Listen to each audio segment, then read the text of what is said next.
Good morning.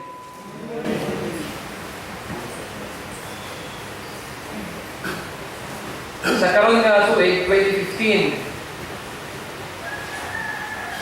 kung ato obserbahan,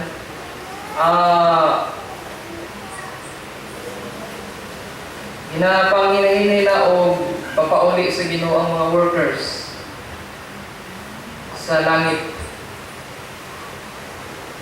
Tulo na ka workers ang gikuha sa Ginoo, no? Pastor, dito muna gani. Pastor Libuna, kadua si Pastor Lito, combater. Then last week si Pastor Manligas. Dili lang mga workers, kundi dili mga ginikanan sa mga workers. Una si Ma'am Linado.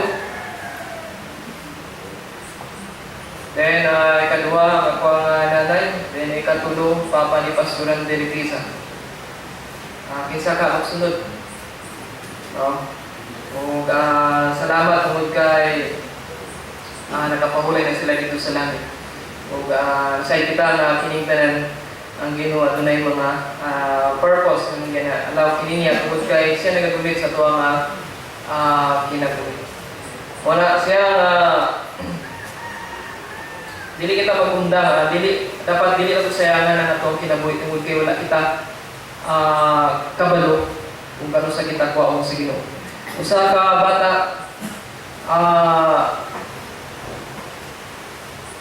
nangutana siya sa iya nga papa, ingon siya nga papa kanus amang gyud ta mag-pray.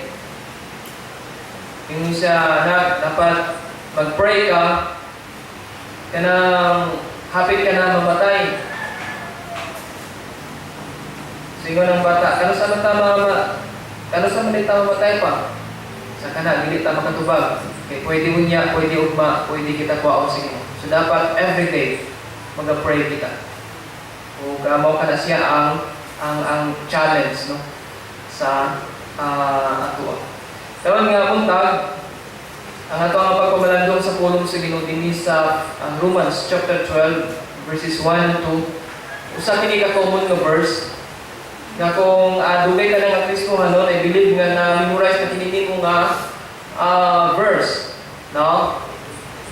Kung sa mga bago, maybe bago pang inisya sa inyo ha. Ngayon nga mga prayer karong buntag nga sa ato nga pagpamalandong ni aduna kita ay makutlo, no, ng mga kamaturan makuha nini nga text na to karong nabuntag nini sa Romans chapter 12 verses 1 and 2. Very good kita about giving ourselves to God as living sacrifice.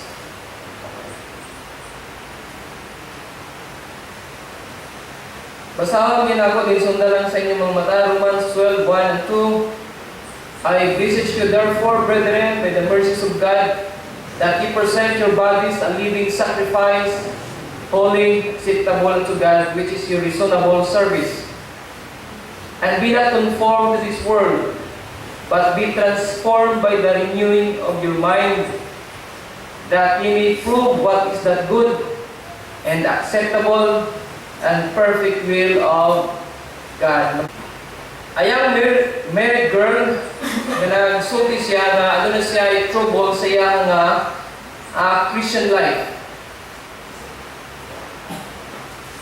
Na bakit niya naghihimo siya mga butang wala nakapahimuot sa Ginoo.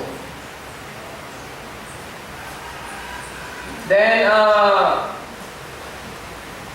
nag-confess siya nga ginapangita niya ang Ginoo nga gusto niya nga unsa kato iya nga gusto nga pangayoon iya nga makuha sa Ginoo. Gusto niya kung unsa niya nga makuha sa Ginoo iya nga maangkon. She was trying all the spiritual experiences. She had gone into a charismatic environment. Gani nag-start siya sa speaking of tongues. She had even been slain in the spirit. Tawag niya sa mga grupo. Then ingon siya, I am trying to get all I can get from God. Then someone said to her, ingon siya, with all due respect, that is exactly the opposite what you should be doing. Your Christian life is not dependent on what you get from Him. It is dependent on what you give to Him. That is Christian life. Sa akong gisulti last Sunday, may usa ka mga young people nga ang iya purpose nga nung i-appeal siya nini nga grupo encounter with God. Tungod kay gusto niya nga tungod kay ang pastor nagsaad, nagsulti sila nga for 3 days kung mapil ka mo nini, ma-encounter nimo literally ang Ginoo. Kung unsay mo nga pangayoon, ihatag sa Ginoo ang tanan.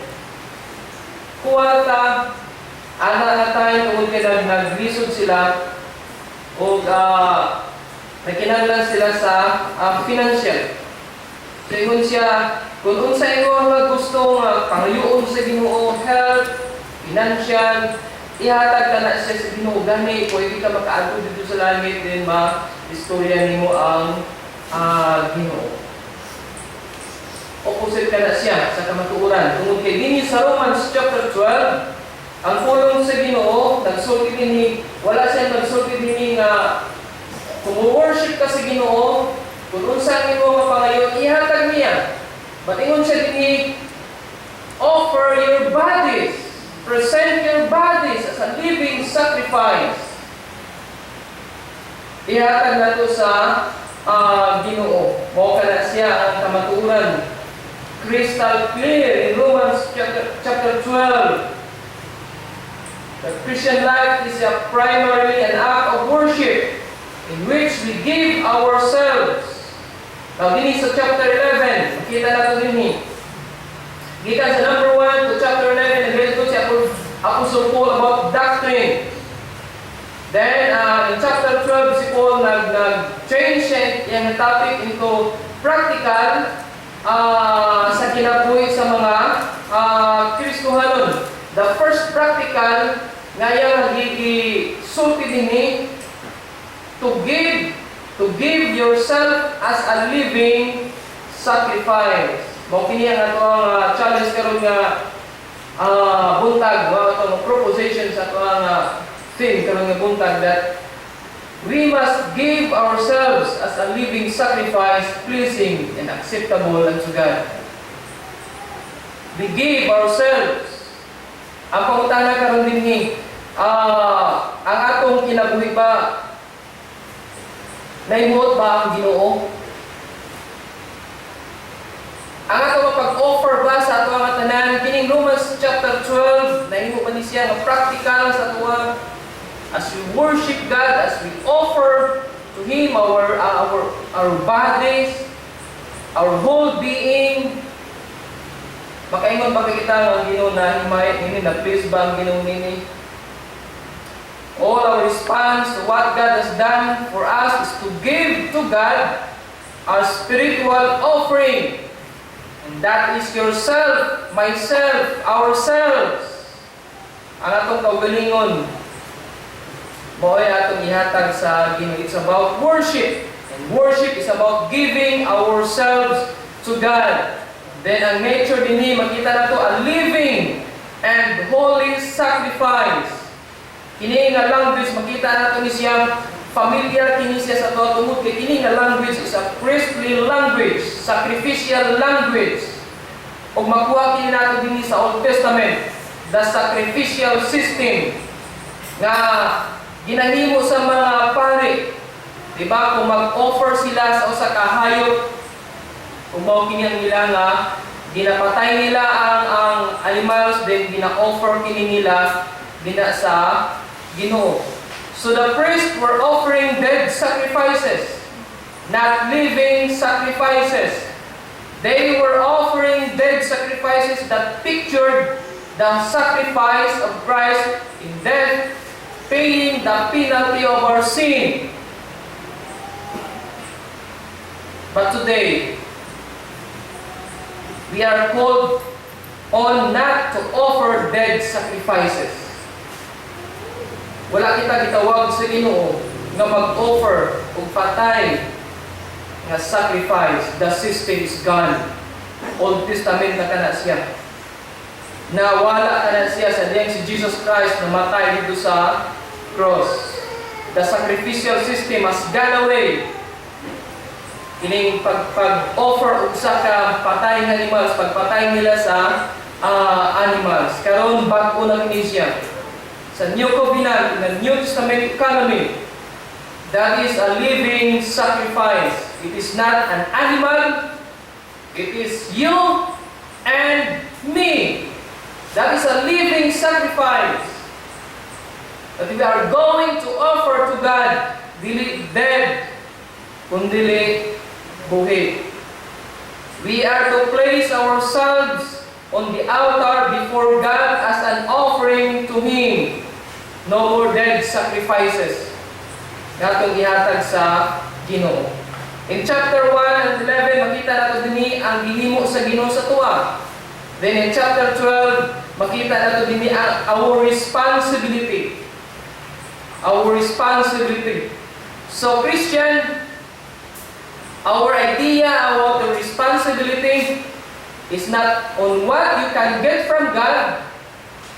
Tungod kay, kung basahin na ito ang chapter 1 to 11, na-receive na ito ang tanan. Nadawat na ito ang tanan.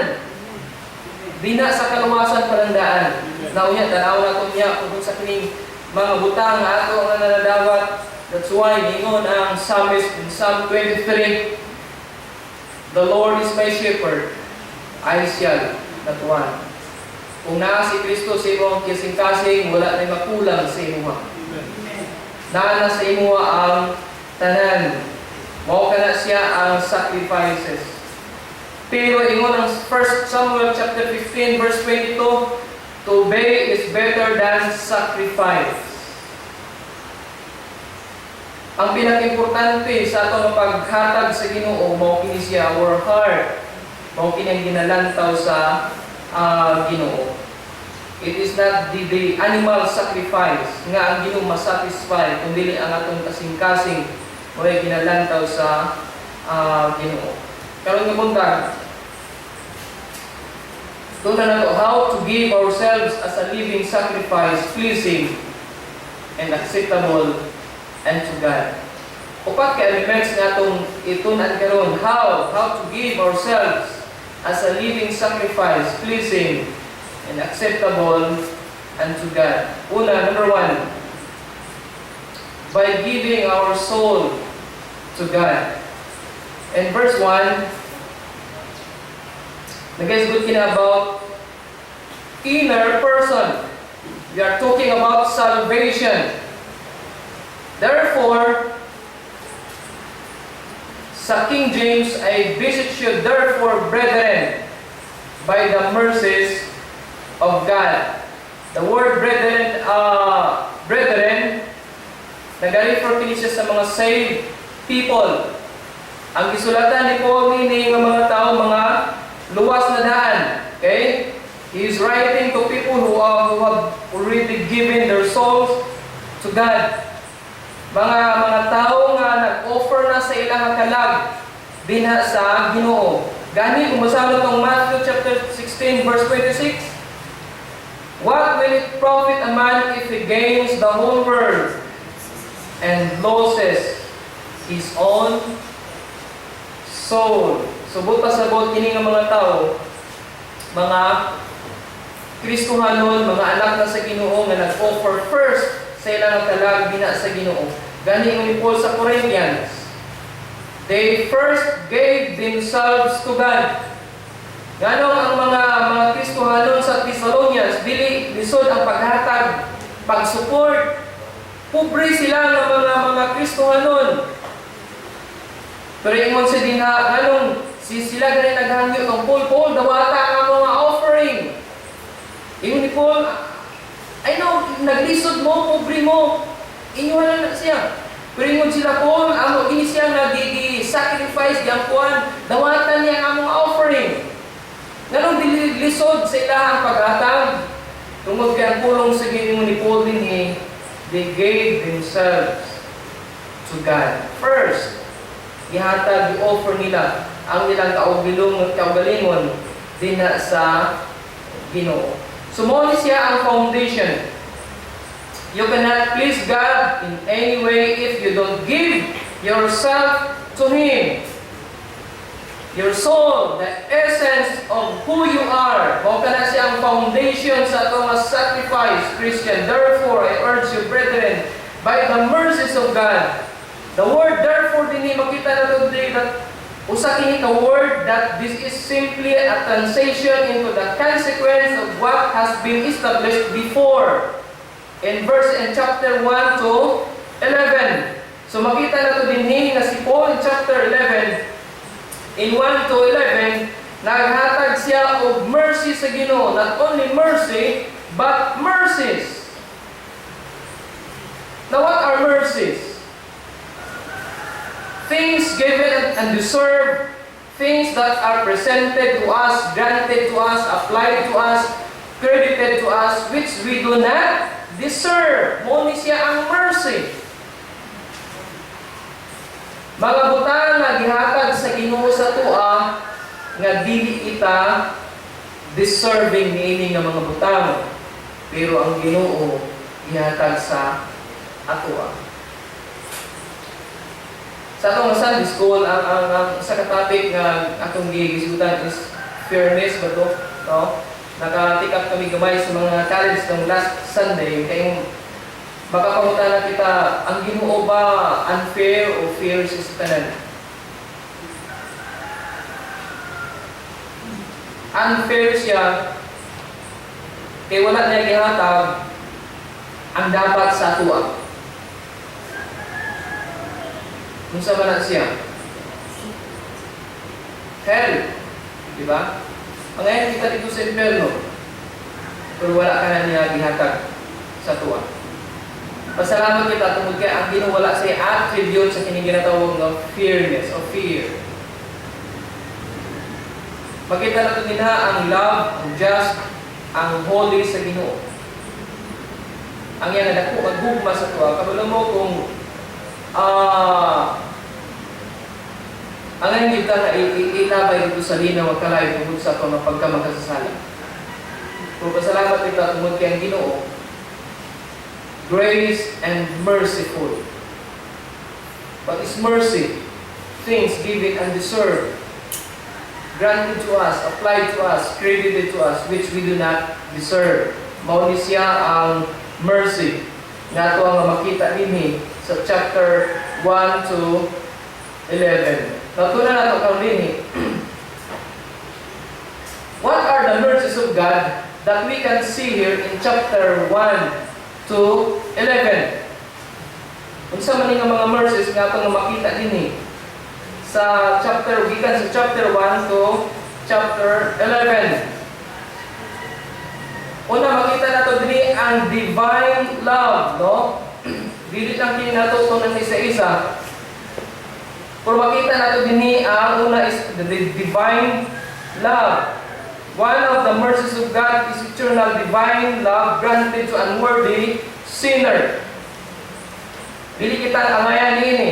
Grace, the gift of the Holy Spirit in chapter 8. Peace in chapter 1, chapter 2, chapter 5, and chapter 8. Comfort in chapter 6. Hope, patience, kindness, share in His glory, His honor. The righteousness of God is credited and imputed to us. Sa diyan gidawat nato kang si Jesus Christ ato nga personal nga manluwas. Ang righteousness ni Jesus Christ mao ay gitabon sa tuwa. Ug mao kini nakita sa Ginoo sa atua. Forgiveness, reconciliation, justification. Meaning sa justification, being declared before God as just, righteous, tubangan sa Ginoo. Resurrection, sonship, meaning adopted as a son. Ongoing intercession by both the Spirit and the Son. Mao kini siya ang mercies nga ato nga makita dinhi sa chapter 1 to chapter 11. I believe nga kung tunan pa kini nato, daghan pa kay kita nga makita dinhi but mercy sa Ginoo. Kung ato kana siya nga isahon that is salvation. Di na sa salvation nakakonect kini siya nga mga butang nga gihatag sa Ginoo sa tuwa. Nga gihatag sa tuwa nga dili kita deserving meaning nga mga butang.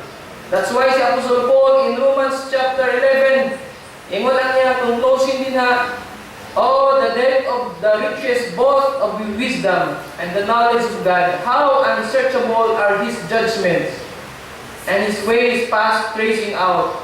For who hath known the mind of the Lord? Or who hath been His counselor? Or who hath first given to Him, and it shall be recompensed unto Him again? For of Him, and through Him, and unto Him are all things. To Him be the glory forever. Amen. Pagkahuman niya na, nagsulod dahil ang chapter 12. Mga practical ng mga butang nga gihatag ni Apostle Paul. Ingon din siya, therefore, tungod niining mercies nga gihatag sa Ginoo sa iya, hindi siya nagahangyo pa, I beg you, sama sa usa ka manlinimos, brethren, based on all these mercies, to make this living sacrifice, offer your bodies as a living sacrifice. Dili tungod sa kuha, dili tungod sa usa ka tawo, kundi tungod sa grasya, tungod sa mercy sa Ginoo, i-offer ninyo inyong malawas ang inyong tanan dina sa Ginoo. Ang usa ka psalmist ingon siya sa Psalm 116 verse 12, what shall I render to the Lord for all His benefits unto me? Para sa inyo ha, unsa ka inyong mahatag sa Ginoo for all His benefits. Naghatag sa Ginoo sa inyo ha, sa tuwa. Gikan sa kining hangin, tubig, kusog, everyday naghatag sa Ginoo sa tuwa. Gawas kining mercies nga atong makita dinhi sa Bible. Unsa ka ang atong mahatag sa Ginoo? Marinder siya ha. Wala lain, ingon si Paul din, present your bodies as a living sacrifice. Number 2, not only by giving our soul to God, number 2, by giving our body to God. In chapter 1, I beseech you, therefore, brethren, by the mercy of God, that you present your bodies a living sacrifice. This is the body, the actual body. Not simply kanang dili makita, kung dili kanang makita nimo, mahikap nimo, kanang imong lawas, ingon ang Ginoo dinhi, i-present ka na siya, i-offer ka na sa Ginoo as a living sacrifice. The word present dinhi is a simple word. Okay? The word to surrender, to offer. Sama sa mga priest sa Old Testament nga naga-offer, ginadala nila ang sacrifice, ang ilang nga offering dito sa altar. So, ingon ang pulong sa Ginoo ni, you put your body on the altar by doing that. Kaya ingon kita sa pagbabalingon, ihatag na ko ni Lord ang akong lawas sa imuha. Lisod ba na siya sakton? Ako magkana na-offer na ba nato, nahatag na ba nato ang ato ang kaugalingon nga makaingon ka, Lord, I offer myself, my body, use it for your glory. Present your bodies. That's why ingon si Paul, kung basahan na to ang Romans chapter 6 verse 12. Ingon pa ni Paul din Romans 6:12. Do not let sin reign in your mortal body so that you obey its lust. Okay? So, ginatawag ini nga more than just the material, it means the immaterial desires and lust. In verse 13, Do not go on presenting the members of your body to sin as instruments of unrighteousness, but present yourselves to God. Si Paul nagasulti din siya sa mga Kristohanong sa Rome. Sa una, wala pa muna yung mga Kristohanon ang inyong lawas, instrumento sa ansaman, pagkadautan. Ginagamit ang inyong lawas sa pagkadautan. Pero ingon siya karon, ingon siya, present your bodies to God. Ipagamit ang imong lawas, your literal body, para sa kaymayaan sa Ginoo. This is a practical. That's why hindi Paul sa mga Kristohanon sa Ephesians, ingon siya din na sa mga kawatan, ingon siya, still no more. Yes, ang inyong lawas ang instrumento sa pagkadautan. Okay? Mo ninyong ginahimo, pero karon ayaw na. Himuang instrument ang inyong lawas sa kaayuhan. In verse 16 in Romans chapter 6, do you not know that when you present yourselves to someone as slaves for obedience, you are slaves of the one whom you obey, either of sin resulting in death, or of obedience resulting in righteousness. May komedya sa Bible school, no? Ingon siya sa kanang itong maggara-gara bitaw. Siya nga, ayaw yung gara-gara kay kanya kung kinumo, wala pa nung siya na bautismuhan. Kay during sa baptism, itaas yun ako nga dili matusmaw sa tubig. Kaya makasumbag pa kini siya. Kaya wala pa kini siya na bautismuhan. Maybe kabalo mo, may mga Kristohanon. Dugay na sila ng Kristohanon. But still, ang ilang, the way sila mag-istorya. Kapanggawas kayo kung mga pamanikas. Mga dili maayong mga istorya. Kaya naman, maybe ang ilang total being, wala pa yun nag-dedicate, ihatag sa Ginoo. Lord, akong ihatag, kanimo ang ako ang lawas. Imuha na kini siya. Wala na to'y right ini. Sa akin na-challenge sa mga Kristohanon, ayaw yung mga slave, ang imong lawas sa pagkadautan. Gamitan ka na siya para sa kaymayaan sa Ginoo. In verse 19, I am speaking in simple terms because of the filthy of your human nature. Just as you are once offered the parts of your body as slaves to impurity and to greater and greater disobedience, so now, in the same way, you must offer the parts of your body as slaves in righteousness that leads to sanctification. Ang usa ka purpose nga nung timuon ka nato tungod sa kining ginatawag nga holiness, sanctification. Ang justification na himo ka siya kaisa lang during sa atong pagdawat kang Jesus Christ, sa atong personal nga manluwas. Pero mingon nga nitag sanctification every day. Ginapaningkamutan kini nato. Ayaw imo nga kinabuhi ang imong lawas kapandulan sa uban ng mga tao. Once ni imo na kana siyang nahatag, imo na kana siyang gihatag sa Ginoo, din gamita ang imong lawas para sa kahimayaan sa Ginoo.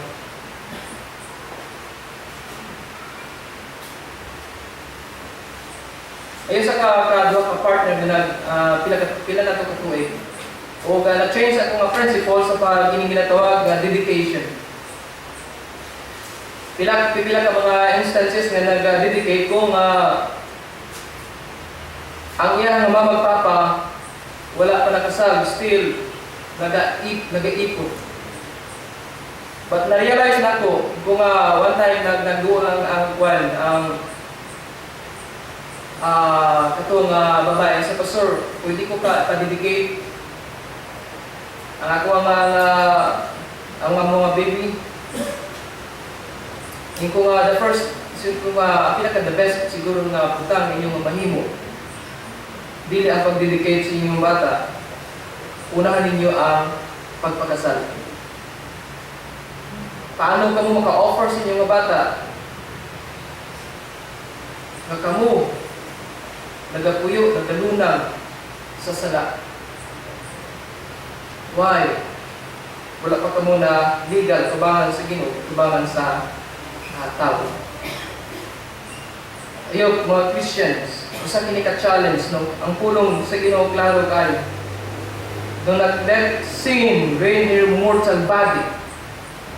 Ingon sa dinhi, do you not know that when you present yourselves to someone as slaves for obedience, you are slaves of the one whom you obey.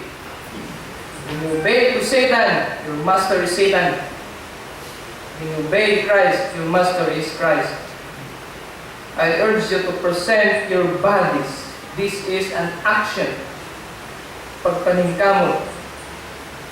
In 1 Thessalonians chapter 4, verses 3 to 4, the will of God is your sanctification, that is, that you abstain from sexual immorality, that is, you know how to possess His own vessel or body in sanctification and honor, not in lustful passion like Gentiles who do not know God. You are a believer. You are a believer.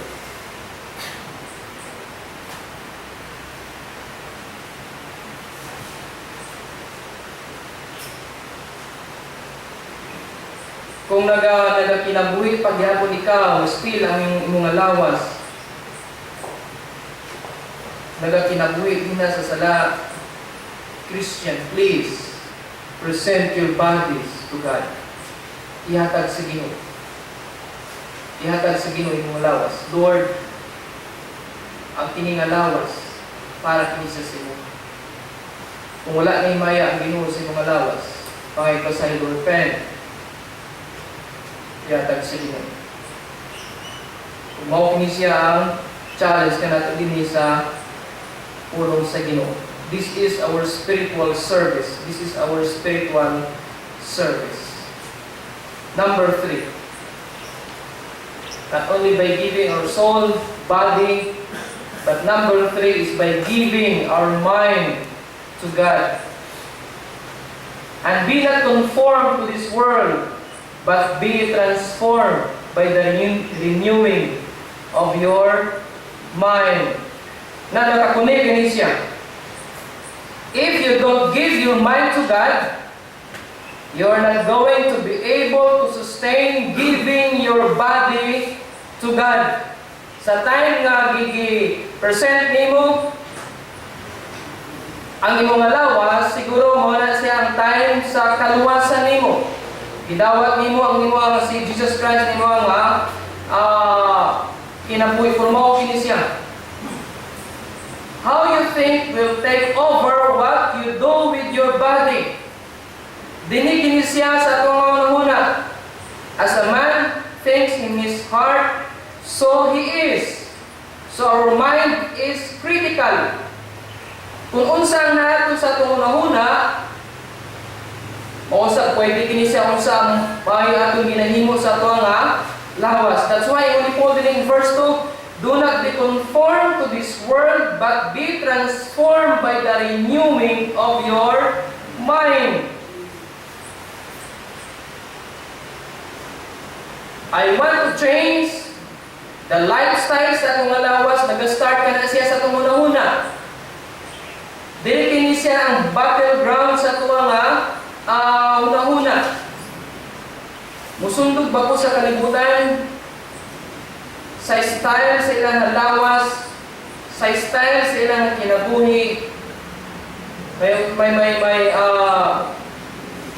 amigo kong pastor, wala ko balong ng pastor din siya. No? Last week na istoryahan ay kami. Kasi nagasaliko lang siya, no? O grabe nga tato, pero no? Uy, pastor, di ka? Kasi nga, may makatuwa nga pastor sa baba, kay grabe tato niya din. Kaya kayo. Kung mo share sa kway, isang one time na ito, naligo ko sa personage, then ay nag-add kong bisita o nakita nila na dagang tato. So, pastor, Dagang di ka matuti ay. Puro na pando to ang Christian, siya nga Brad. Dini makita ang ato nga pagka-maturity sa kato. No? Sa ato nga nawas. O ba na siyang basihan? Kung mao kini siya ang lifestyle sa kalibutan, then ang atong muna di na mag-start. Sundugon lang kini siya or dili sundugon. Then ang atong lawas mag-follow ka na siya. So, if you don't program your mind correctly, di na atong lawas maglisod ka na siya. Okay? The mind is critical. How do we deal with our mind? Negative kini siya, ingon si ni Paul, don't conform to this world. Ang word kini, nag-refer kini, dili kini siya atong ginatamakan kung dili age. Kung sa ibot pasabot ini, the world fallen and within the system of Satan. Si John ini nag-refer kini, that evil world system, the ideas, opinions, views, religion, philosophies, theories, aims, tanan nga mga instrument na ginagamit ni Satan to promote his goals, his aims, his ends, and his ambition. Ang sistema nini nga kalibutan, mao kini siya ang nagaguba sa pangunahuna, labi na sa mga kabatan-unan karon nga panahon. Ug karon nga panahon nakita sa age of computer technology. Kung mao kini siya ang kung dili nato i-reprogram ang atong una-una ni mga butang, magguba ka na siya. May isa ka ko kaambi ko sa mga pastor o tingala sila every Sunday school, kini nga young people, mawa di niya makitaan. During sa Sunday school, o kagilibot-libot niya, nakitaan din niya dito sa sakyanan nga nagadula sa iyang mga cellphone, sa iyang mga tablet. Kita na to, ini nga mga butang, no? Makaguba sa pangununa sa tao, labi na sa mga kabatan-unan karon. Dito sa Amerika, na sila gihimo nga statistic. Labi na sa mga high school student. Ini mga high school student spends 9 hours privately in front of computer screen. 15 to 25 years old ang ilahang gibi survey. Nini nga mga butang. Now, Christians, kung dili na to tarungon ang atong manahuna, kung dili na to ihatag sa Ginoo, be transformed by the renewing of your mind. Stop allowing yourselves to be fashioned like this evil age.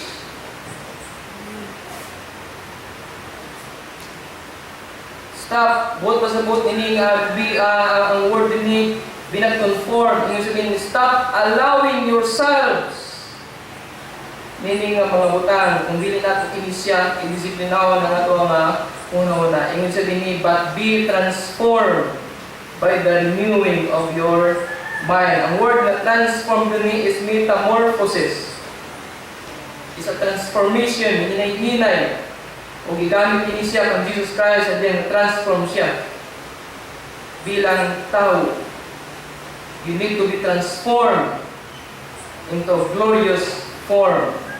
Paano na ito ma-renew ang itong mind? We renew our mind through the Word of God.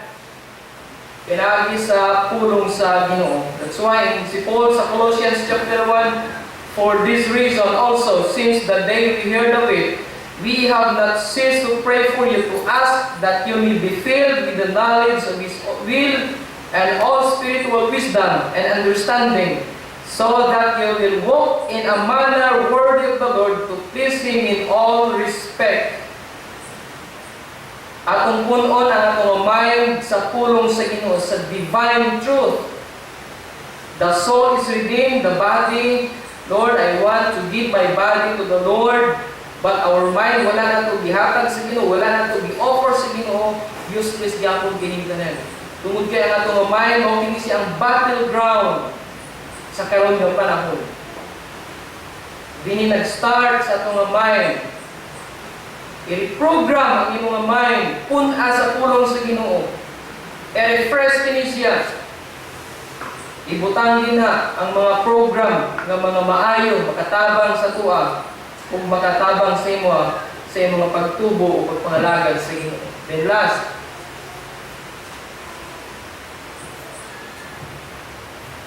by giving our will to God. Not only our soul, yes, saved na kita, surrender na to ang atuang kalagi na sa Ginoo. Ang pangutan na, imo na bang gihatag imo nga body sa Ginoo? Before ikaw nimiani sa church, gitanaw na ba nimo ang imong kagulingon? Kini ba nga style, kini ba nga lawas? Wala ba'y mapandong ini? Ikatulo, our mind. Na-transform na ba ang inyong mind sa pulong sa Ginoo? Then ang last, by giving our will. Ubaw kini siyang struggle ni Apostle Paul. Nakabalong kita kung unsa ang kamatuoran. Di ba? Nakabalong kita kung unsa ang nakasulat sa pulong sa Ginoo.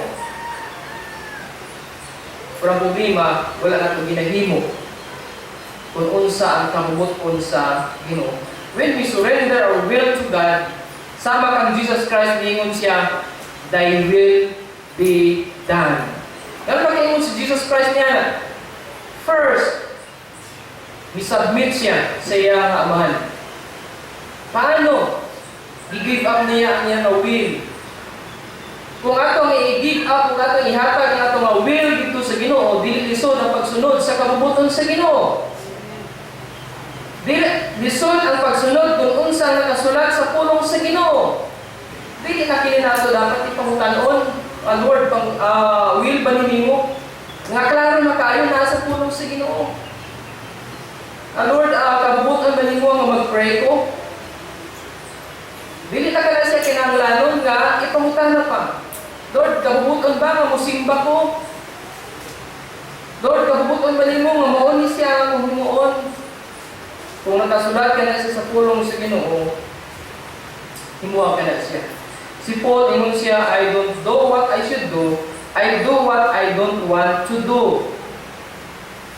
Ubaw kini siya ang may tabo sometimes sa tuwa nga kinabuhi. Then ingon siya din ni, that he may prove what is that good and acceptable and perfect will of God. But pasabot ini, you would prove by your life what the will of God is. Kung unsa ang kabubuton sa Ginoo, himua. Himua, Christian. Dili na kini mo nga ikuan pa, impang tunan maayo kung maayo ba ni siya or dautan. Okay? Kung dili, ingon siya din you would prove by your life what the will of God is. Kung unsa ang kabubuton sa Ginoo, himua ka na siya, labi na kung naa sa pulong sa Ginoo. Ayaw himua kung nakasulat sa pulong sa Ginoo. That is the will of God. By giving our will to God. Ang gusto din kung magkasumpaki ang atong will ug ang will sa Ginoo. Kaya ang masunod yun ang atong will. Bisag kabalo itang gisulat sa pulong sa Ginoo bawal. Still, ginahimo kini nato. And you are sinning when we disobey God. You are sinning against God. Kung ato ka na siya nga ginahimo. Ayo, Christians, ang kining upat ka mga butang, ato kining nga ginahatag na sa Ginoo. Na-offer na nato sa Ginoo. How to give ourselves as a living sacrifice, pleasing and unto God, pleasing and acceptable unto God, by giving our soul to God. Iya ka man karon din nga wala ka ikaw nakasiguro asa ka pagulong, wala pa rin mo na-surrender ang imong kalag din sa Ginoo, ihatag ang imong kalag din sa Ginoo. ihatag, i-surrender. Kay mao kana siya ang foundation sa kanan ng mga sacrifices. Second, by giving our body to God. I-offer ang mga lawas. Don't slave to unrighteousness. Ipagamit ang mga lawas para sa himayaan sa Ginoo. Number 3, by giving our mind to God. By renewing, i-transform ang mga mind, ihatag sa Ginoo, labi na sa karon nga panahon. Then number 4, by giving your will to God. I-surrender ang mga will sa Ginoo. Sunda ang kabuton sa Ginoo. I-surrender ang mga will sa Ginoo. Like Jesus Christ. Ingon siya, thy will be done. Thy will be done. Lord, himuak ang kabuton nimo sa ato nga kinabuhi. Ang usa ka butang nga dili lang malingtan sa mga inahan sa mga nanay tungod kay every time nga mangutanin siya sa una pa mingon gina siya kung saan ka buton sa Ginoo din mao na nimo ni. Nay kung ready na kanay, kung mamatay ka na, asa gusto ka nga imong ihaya imong lawas. Pati kung asa gusto sa Ginoo din dito tayo sa tagong ba o sa bawang. Simple lang kayo. Kung saan ka buton sa Ginoo. Mao na siya ang himuak. Always the will of God. Ato ang sundot sa ato ang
that I cannot discern the will of God unless my mind is renewed, unless my mind is filled with His words. And second is, I'm not able to give myself to Him. I can't surrender things to Him unless I give to Him myself first. Sa atong pagkanta ni nga alawiton mga igsuon atong pamalandungan, atong himulo sa kaseryoso ayaw nga pagtugyan sa atong kaulingon, sa atong pinabulit nato sa Ginoo in response sa hagit sa ilahang sa mensahe sa